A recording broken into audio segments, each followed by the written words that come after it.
The engineer and designer who engineered the Gold Gate Bridge engineered a bridge he knew full well could not be built.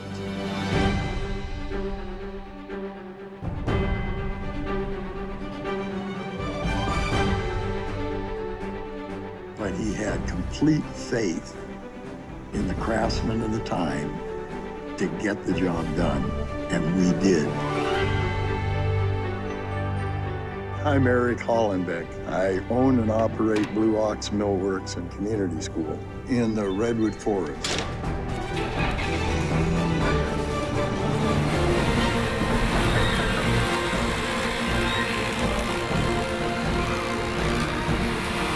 Blue Ox is a custom job shop. We make architectural millwork for buildings all over the United States, doors, windows, moldings, turnings. Our newest machine in the whole place is 1948, same year I was born.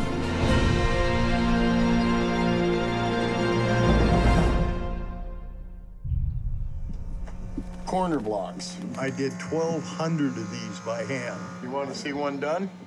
Sure. Okay.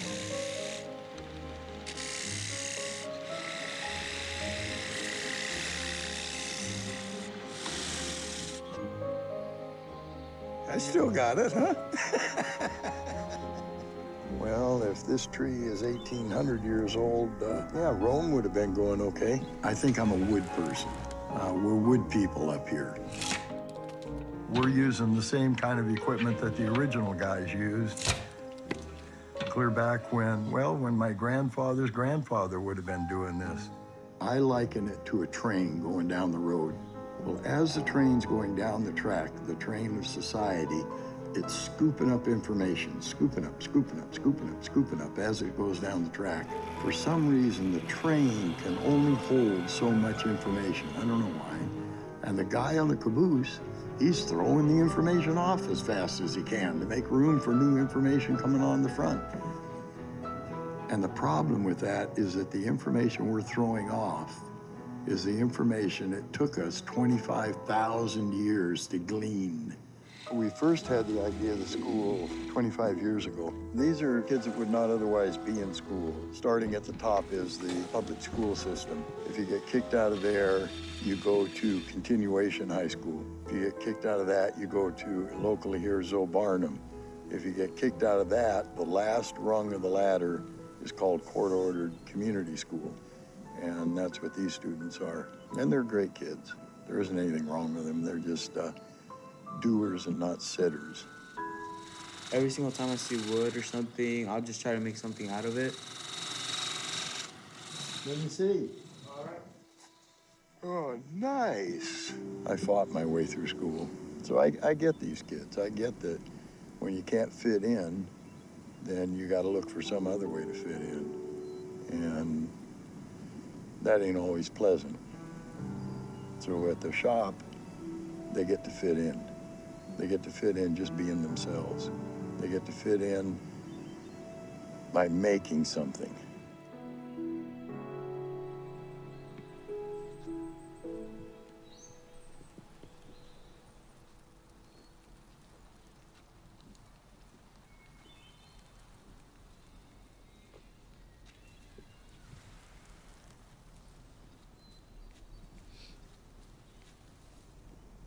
Quiet place, huh?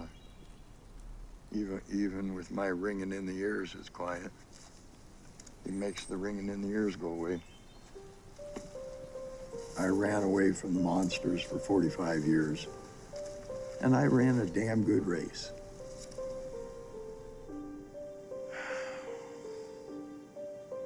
You know, I used work. I worked myself to the bone every day of the week, 7 days a week, and I used beer. Drink a beer at night, and then I'd fall into bed and everything would be fine. Now I've reached an age where the beer doesn't work and I can't work quite as hard anymore, and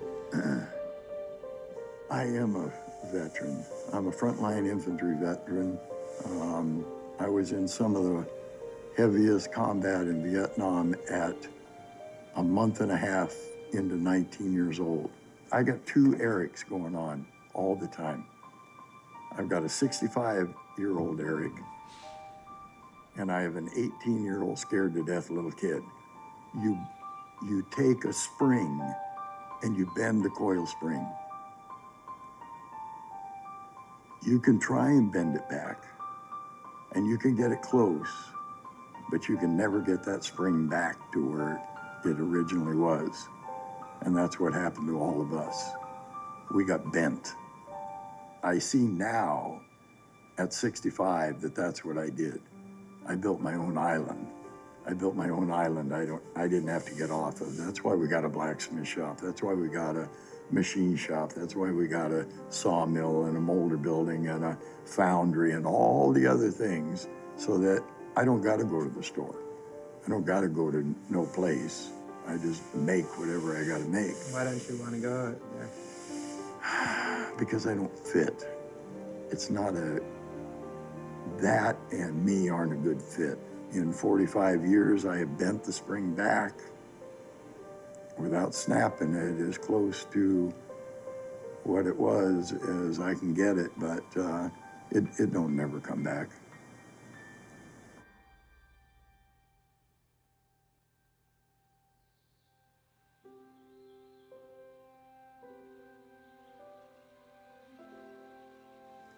When you make something, when you go through the process, all the steps, and at the end, you have a finished product that you made with your own hands out of your own mind that is your own design. It's a reflection of your soul. You can start with nothing and build your own company. It's coming from somebody who did that. I have tried to do something positive out of the experience, and we were just contacted by the Veterans Administration and asked if we would start a school for returning vets. I'm suddenly seeing that there was a rhyme and a reason for it. It just wasn't the rhyme and reason I thought there was. I'm at a point in my life and my craftsmanship now that I get that feeling when I see the young people. But I tell you something, they're gonna take us places that I never even dreamed of. In your filming here, every film that you ever make has got two stories. What's the film about? And then what's the film really about? It's about the pride of making something. It's about the pride of doing for yourself. And I go back to the Golden Gate Bridge story and the pride of those craftsmen that built something that everybody in the world knew full well could not be built. At the end, think of what they must have thought when the first carriage ran over that thing. What a hell of a deal.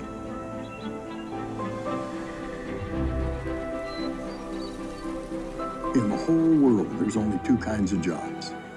There's a job you take a shower before you go to work in the morning, and there's a job that you take a shower when you come home from work at night. And the world needs both of them.